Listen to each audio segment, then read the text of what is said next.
Hello everybody, welcome to my review for Summer Returns. As per usual, I'll go from worst to best, and well, let's get started. So we begin with Guntra. Yes, she is by far the worst unit of the banner.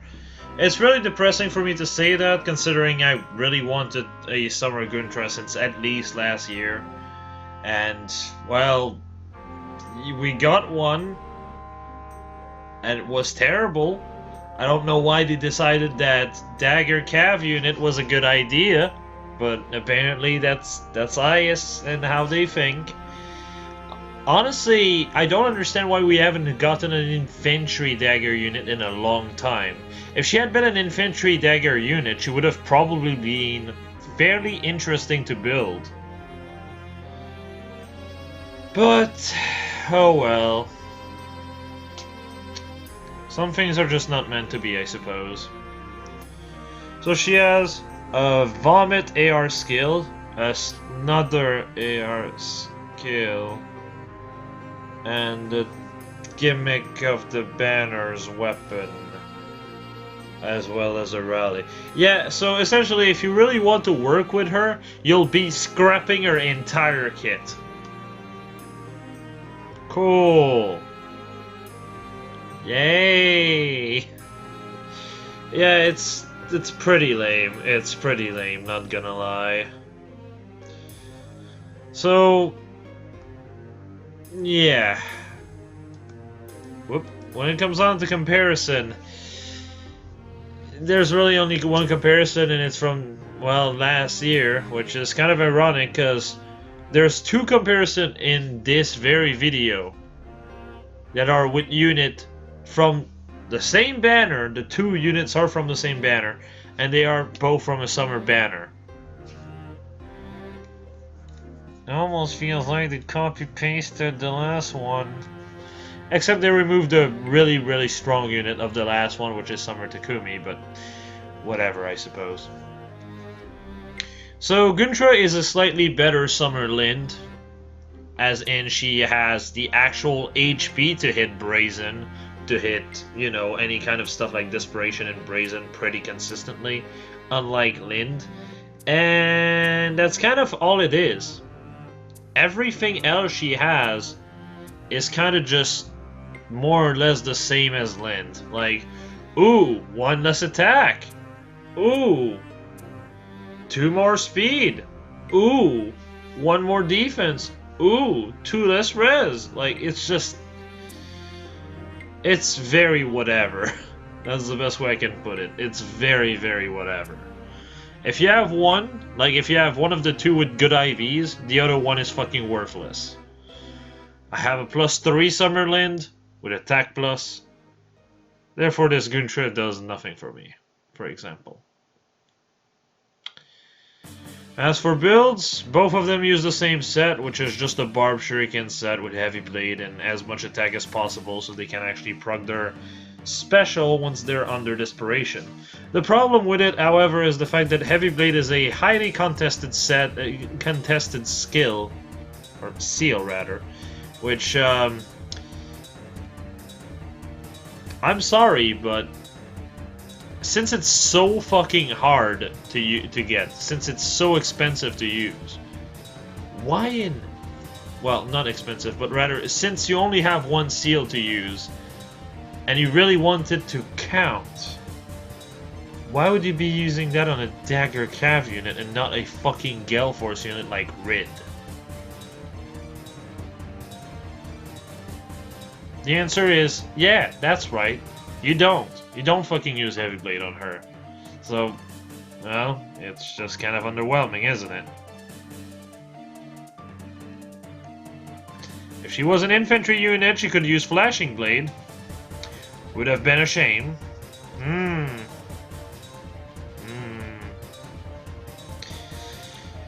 Anyway, moving out from this depression, let's move to a unit that actually has somewhat of a niche. Next up is Levitain.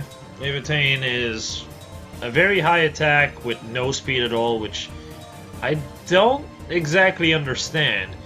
Base Levitain had a very good attack stat with a very workable speed as well as a good def stat. And here they just basically make the res very workable but get rid of the entire speed for some reason.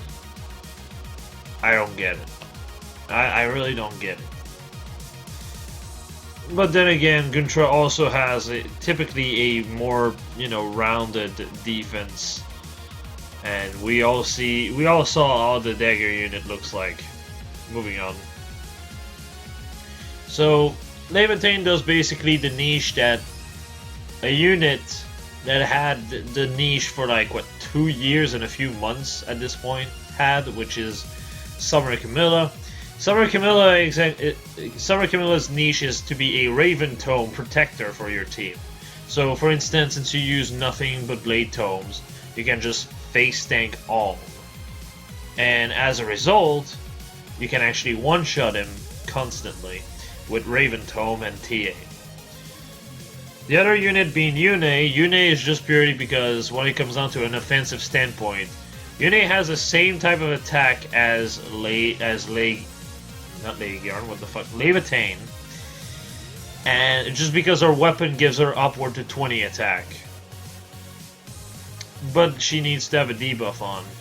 Still, the result is obviously been absolutely much better than Levitain when it comes down to it. It does synergize with Desperation. The only issue she has is her low HP and defense. So, yeah, Levitain is a bit of a weird unit. But she does have a niche. Like I said, the TA Raven Tome is really good.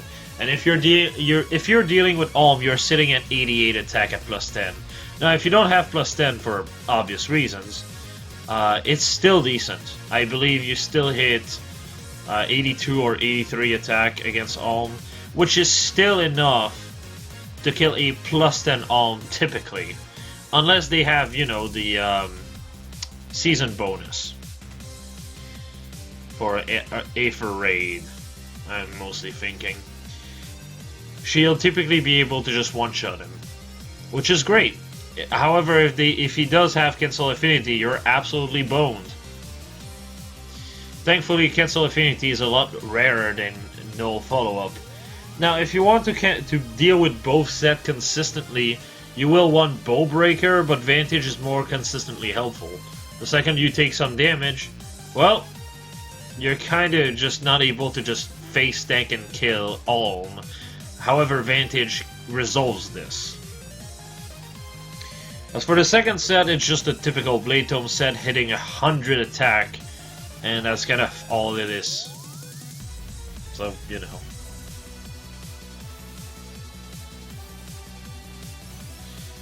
Now, moving on to Leg Yarn. Yes, I do not consider Leg Yarn to be the absolute best unit of this banner. I know, shocker. Well, Sea Wave is basically what Lewin has as a weapon. However, unlike Lewin, Leg Yarn kinda lacks everything that makes Lewin and Marita so good. Now, Marita does not hit res, and yes, Leg Yarn does hit res, despite having a dagger as a tome for whatever fucking reason. I still can't get over this, but whatever.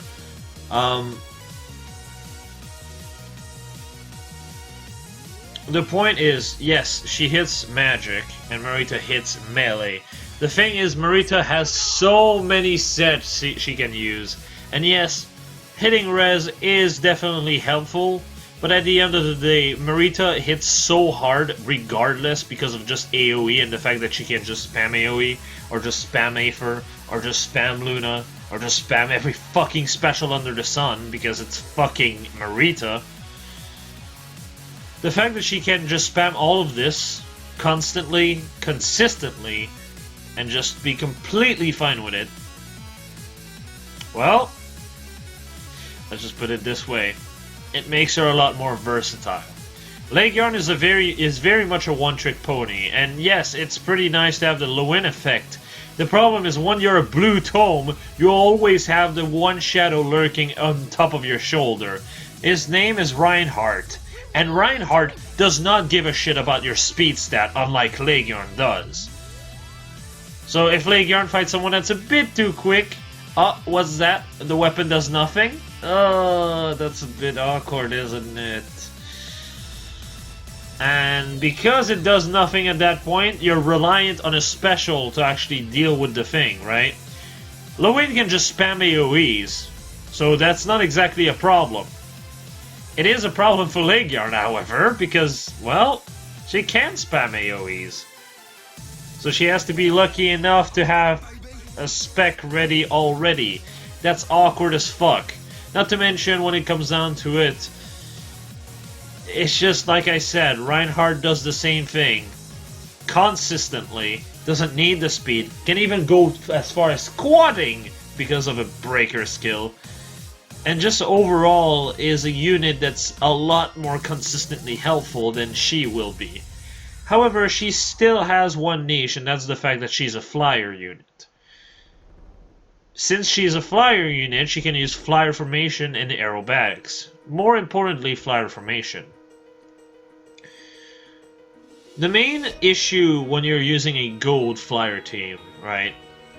The main issue is that you're dealing, or rather, you have to use mostly melee units. You know, units that really benefit from goes are like Bravebow units, Katria, Est, Pala, units in general that has like really good attack and speed. Blade Tomes are not part of it, because Blade Tomes need visible stats to be really powerful. And therefore Blade Tomes, which are literally every single mage under the sun for flyers, tends to be in a double-owned, double-fortified team comp.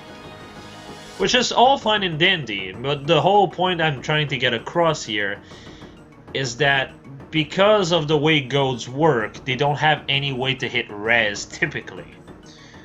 So, the fact that Legion actually synergized with the gold playstyle, and the fact that she actually hits res, is extremely helpful in dealing with those few units that could just absolutely deal with every single one of your physical, you know, units. Such as unit like Surtur, for example, that could just face tank Est and then kill her.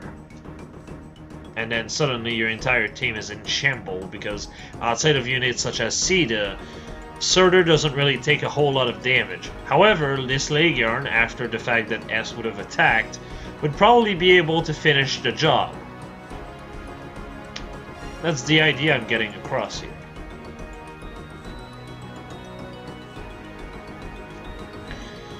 So, moving to comparison, yet another very lackluster comparison, because, look, remember last year how Summer Camilla ended up power creeping Summer Corrin?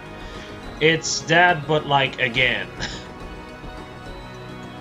Except not only is Camilla power crept in stat, she's also power crept in sluttiness, it feels like. That aside, yes, Legion is overall better than Camilla, but it's so minimal. And like I said, while she does have a niche when it comes down to gold flyers, if your playstyle is not gold flyers and you couldn't give a shit about gold flyers, well, that's just it. You don't care. Because you don't gain much out of it. So yeah, moving on to builds. Now, one thing before we start, yes, she has Vessel of Cheer on one of her weapons. It is not the weapon I'm showcasing. I'm showcasing her actual pref weapon. Her pref weapon is actually not in the unit builder, so I don't have a way to actually add it to it, unless I actually went out of my way and essentially Photoshop for like 30 minutes. Well, Photoshop, Paint.net, but whatever, same kind of program, to make it look kind of working the same, even though it would still look awkward as fuck and not really too great. But yeah, it's just, you get what it is. It does actually act as a 14 might weapon, because I actually did work on it so it looks like it. But yeah, just just don't consider it. Oh, and also I actually forgot to add the 3 speed the weapon gives. So in reality, she has 44 speed with her weapon. Meaning, because of Swiss Sparrow 3, she hits 51 speed, which is overkill. But I figured Swiss Sparrow 3 is a lot more available than Death Blow 4. Now, there's one thing I want to mention also, is the fact that at plus 10, Swiss Sparrow 3 loses a lot of utility. Death Blow 4 becomes better, because 51 speed, like I said, is overkill, especially with the fact that you're going to be in a GOAT setting, meaning you're going to typically have upward to like 49, 53 speed already. So having extra 7 speed on this is just fucking pointless. So what it comes down to is that you just want, well, Death Blow 4 instead. But on lower merges, you're only sitting at 40 speed. 40 speed with only one goat is 44 speed. That can be a bit inconsistent. So Sparrow 3 can help you being a lot more consistent with your doubles for a little bit. It's just on higher merges you'll want to switch that to Death Blow 4. So Sparrow is also something that she already has innately, so, you know, might as well. She requires Heavy Blade to really work because of Glimmer. It allows her to just be a lot more consistent. Now, there's only one version of this set, and there's no version with buffs. That's normal, because at the end of the day, you'll be using goes. All of your buffs will not be visible. So, you know. Moving on to the second one. The second one is just a Blarblade set. I'm not going to fucking explain how a Blarblade set works. I believe you guys are intelligent enough to add 1+1. The only thing I'll say is that the reason why I use Fury over Swift Sparrow 3 is Fury improves your bulk. Now, on higher merges you'll still want to switch to Death Blow 4, but on lower merges Fury 3 is a lot more important because you have a lot less bulk. You lose 8 bulk overall, so you go from 74 to 66. With Fury, if you don't have Fury, well, you're at 63 bulk, which can actually work against you. So it's definitely fairly iffy. So, yeah. Moving on to the absolute best unit of the banner, and that by far. No unit actually can even be compared to him. I'll show you the closest comparison there is, and you'll see just how stupid and how incomparable Elbindi becomes. Now, Elbindi comes with red dual infantry, so a lot of people are going to fodder him off. If you get Death Plus, do not fodder him off. That's his actual optimal boon, and I would genuinely tell you, he's actually very much a worth it unit. So, and by the way, just saying, but if you have Death Plus and you refine his weapon to Res, and he's buffed with just Def and Res tactic, he hits 47 defense and Res already. So you can already imagine what kind of stupid amount of stats I'm going to reach. As for comparison, like I said, this is the closest comparison there is. 4 less HP, 1 less attack, 6 less defense, and 5 less res. This is ridiculous. The other comparison you can make, if you want him to be compared to an infantry unit, like absolutely, is Joshua. And Joshua's 5 less attack, 6 less defense, 5 less res, and like 4 less HP, or maybe 3, I'm not so sure. I think Joshua has either 40 or 41 health. Maybe 42, I don't know. The point is, he basically beats him at everything but speed. That's kind of ridiculous, isn't it? Yeah, it's pretty stupid. So, yeah, like I said, he doesn't really have any comparison. He's completely new. Which is really weird to say that the most new and interesting stat line is on a fucking sword infantry unit. the most overdone class of weapon in this entire fucking game. It's funny how daggers have so much room for improvement, right? Daggers. And we get stuff like Guntra. But then swords will have like almost no room for improvement. We get El Bindi. Boggles my mind. So, yeah. Set on the left is the most safe one. It's the one that doesn't require specific support.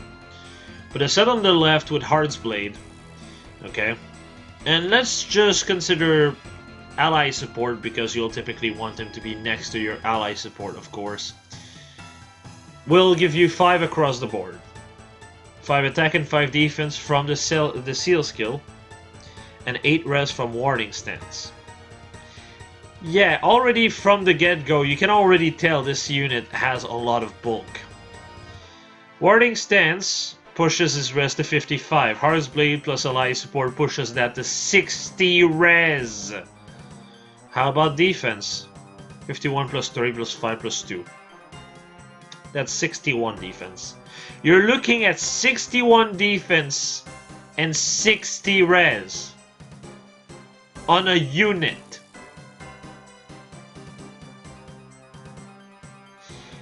Let that sink in. 61 defense and 60 res. That's without any fucking drives.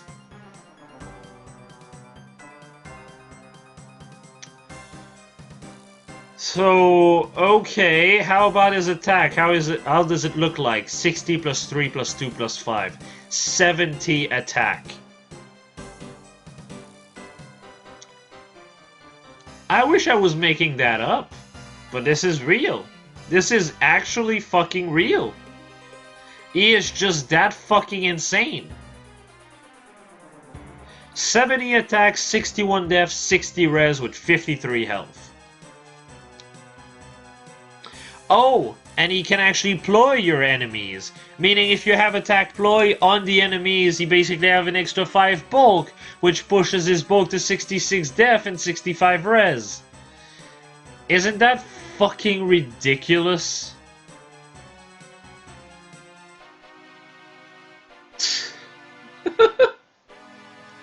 A lot of people just kind of wrote him off because they were like, sword infantry unit. He has a dual skill. Enough said.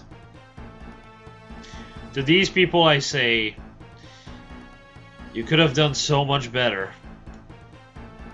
But this is what you decided. How sad. Now for the second set requires support, like I said. The support is Infantry Breath, which allows him to really combo into Slaying Edge.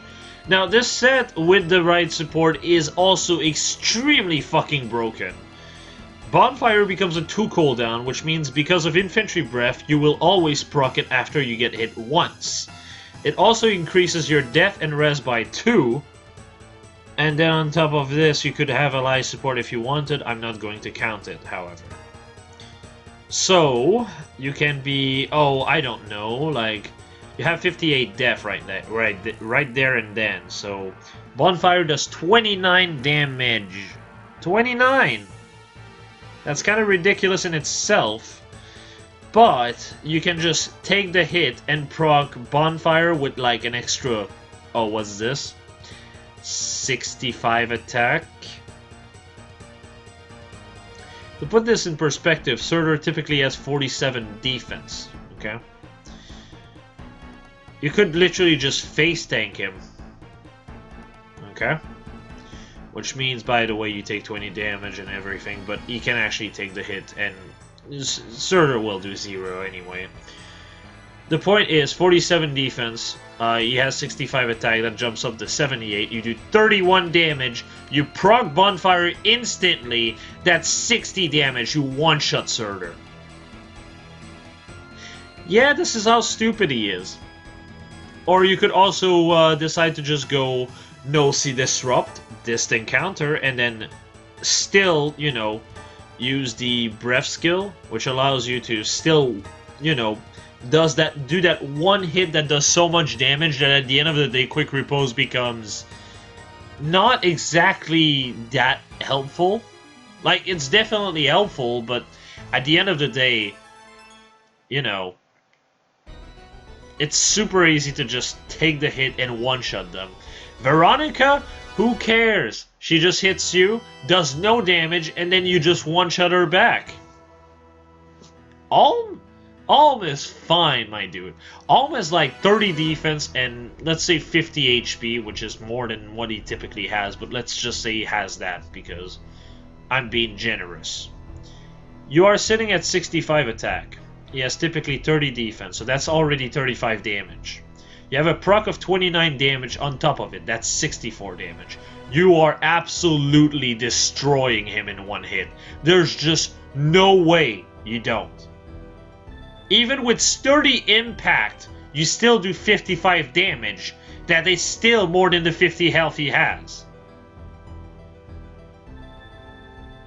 You would need like a buff of +6 into his defense, sturdy impact, and then hope to fucking shit that, you know, you have any way to buff your HP to 50 because typically Alm doesn't have 50 health. He has more like around 45 as far as I remember. So, yeah. That gives you an idea just how fucking bulky the dude is. Yes, he's going to take damage from Alm. Yes, it is completely fine. He still one-shots. That's just ridiculous. Absolutely ridiculous. So, yeah. That's Albindi. I will say one thing, and that's the fact that in Aether Raids, the combo on the right will be less and less consistent, because the thing is, in Aether Raids, you just don't really have easily... How can I put it? You can still work, mind you. No See Disrupt is still very, very, very, very, very good to have on a team, and he's easily one of the better user of it, just because of his sheer amount of bulk. But while that is the case, in AR, a lot of units do so much damage and ignores your inside combat buffs, such as Ophelia, and that just makes him a lot worse, makes him look worse than what he actually is. In AR, he's definitely going to be a bit less helpful than every other mode, but in every other mode, he is an absolute beast of a unit, regardless of what it is. So, yeah, I suppose that's all I had to say about the subject. It was mostly about Albindi, but that's because I really wanted to explain just what makes him such a strong unit. Because a lot of people write him off without even giving him a second chance. Which makes me laugh, because when I was like on the stream, I was like, Albindi is really good, and then people were like, isn't he just fodder? And then I just basically showcased the set on the left, and people were basically like, ah, never mind. So yeah, just overall a bulk machine that actually does so much damage back as well. Base Albindi can also do that to some extent. But red is overall a better color than green when it comes down to arena and most competitive mode that are not AR, because AR is a shit mode, let's be honest. So, yeah, I suppose that covers it up. So, as per usual, this banner overall, Guntra is just never worth it. Levitain is a decent Alm counter if you want one. Legiarn is very iffy. Lewin does most of, if not everything she does, but better, and even Marita has a better niche than she does. Just overall, a very overhyped character, and at the other side you have the most underrated character of the banner, Albindi, so yeah. I don't have anything more to say, so other than if you're summoning for any character on this banner, it should be Albindi, unless you really, really like, you know, Legiorn's art or Guntra's voice lines, which is why I'm going to be summoning for her. One copy and not more. As depressing as it is, because I know a lot of people have been asking me like, oh, hey, you're going to be plus studying this Guntra, right? If she had been an infantry dagger unit, probably would have actually done it. But the fact that she's a dagger cav unit, which is one of the worst typing in the game, well, that just makes her completely irrelevant to my eyes. Which sucks, because I really do like Guntra. Though I'm kind of glad that, you know, she's a dagger cav, considering the art that she has is really underwhelming, and I would not have liked to just really use her all that much as a result. I don't know. That's just me, though. As per usual, I'll see you all later. Have a nice day, everyone.